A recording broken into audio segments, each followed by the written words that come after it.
नमस्कार किसान भाइयों, कृषि फाई के खेती समाचार बुलेटिन में आपका स्वागत है। मैं हूं राशि आपके साथ। बड़ी खबरों की ओर रुख करने से पहले आइए नजर डालते हैं आज की हेडलाइंस पर। चने की नई किस्म विकसित, सूखे इलाकों में भी देगी अच्छी पैदावार। अब नहीं होगी बीज की कमी, समय पर और कम कीमत में मिलेंगे बीज। सफेद प्याज, तिल और लहसुन सहित 8 उत्पादों को मिला जीआई टैग। 75% अनुदान पर सोलर पंप लगवाकर कमाए 3 से 4 लाख। ट्रैक्टर चलित रिपर की खरीद पर मिलेगा 30,000 तक का अनुदान। अब खबरें विस्तार से। भारत सरकार के अनुसंधान समूह आईसीएआर और आईएआरआई ने काबुली चने की एक नई किस्म पूसा JG16 विकसित की है। इसे कम सिंचाई की जरूरत पड़ती है, यानी इस किस्म की खेती सूखे इलाके में की जा सकती है। इस किस्म को बनाने के लिए जीनोम सहायता प्राप्त प्रजनन तकनीकों का उपयोग किया गया है। ये किस्म फ्यूजेरियम, विल्ट और स्टंट रोगों के प्रति प्रतिरोधी है। ये 110 दिन से भी कम समय में परिपक्व हो जाती है। इस किस्म की खेती से मध्य प्रदेश, उत्तर प्रदेश, छत्तीसगढ़, दक्षिणी राजस्थान, महाराष्ट्र और गुजरात में चने की उत्पादकता बढ़ जाएगी। बिहार सरकार प्रदेश में बीज उत्पादन बढ़ाने के लिए कृषि विभाग की खाली पड़ी जमीन को निजी एजेंसियों को देने पर विचार कर रही है। इसके तहत एजेंसियां यहां बीज प्रोसेसिंग प्लांट लगाएंगी, जिससे राज्य में गुणवत्तापूर्ण बीज की कमी को पूरा किया जा सकेगा। योजना के तहत एजेंसियां जितना भी बीज उत्पादन करेंगी, उसका आधा राज्य के किसानों को दिया जाएगा। इससे किसानों को बीज की कमी नहीं होगी और वो आत्मनिर्भर बन सकेंगे।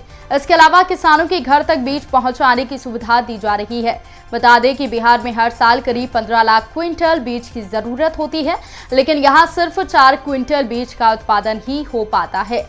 बाकी बीज बाहर से मंगाए जाते हैं, जिससे लागत बढ़ जाती है। भारत सरकार ने लद्दाख, असम, महाराष्ट्र, केरल और तेलंगाना के 9 उत्पादों को जीआई टैग दिया है। लद्दाख, असम, महाराष्ट्र, तेलंगाना के एक उत्पाद और केरल के 4 उत्पादों को जीआई टैग दिया गया है। इन जीआई टैग प्राप्त उत्पादों में 8 कृषि क्षेत्र से आते हैं।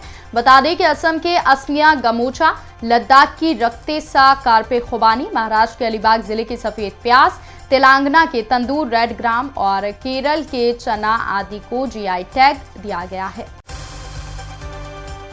हरियाणा सरकार प्रधानमंत्री किसान ऊर्जा सुरक्षा और उत्थान महाअभियान के तहत किसानों को सोलर पंप पर 75% अनुदान देने जा रही है। इसके तहत पहले आओ पहले पाओ के आधार पर 5,614 सोलर पंप दिए जाएंगे।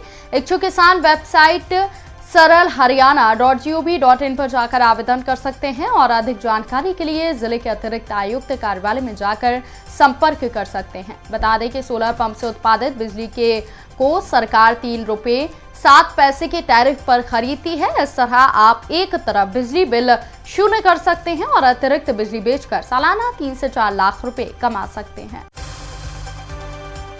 बिहार सरकार कृषि यंत्रीकरण योजना के तहत 90 प्रकार के कृषि यंत्रों पर 40 से 80% तक सब्सिडी देती है। इसके तहत ट्रैक्टर चलित रिपर की खरीद पर 50% यानी कि 30,000 की सब्सिडी दी जा रही है। इसके तहत सामान्य वर्ग के किसानों को 40% सब्सिडी यानी कि 25,000 रुपए, वहीं SC, ST और OBC वर्ग के किसानों को 50% यानी 30,000 रुपए का अनुदान दिया जाएगा। अब वेबसाइट dbtagriculture.bihar.gov.in पर जाकर आवेदन कर सकते हैं। तो किसान भाइयों, हमारा ये बुलेटिन आपको कैसा लगा कमेंट करके हमें जरूर बताएं। साथ ही खेती बाड़ी और किसानों से जुड़ी लेटेस्ट खबरों के लिए आप जुड़े रहिए कृषि फाई के साथ। धन्यवाद।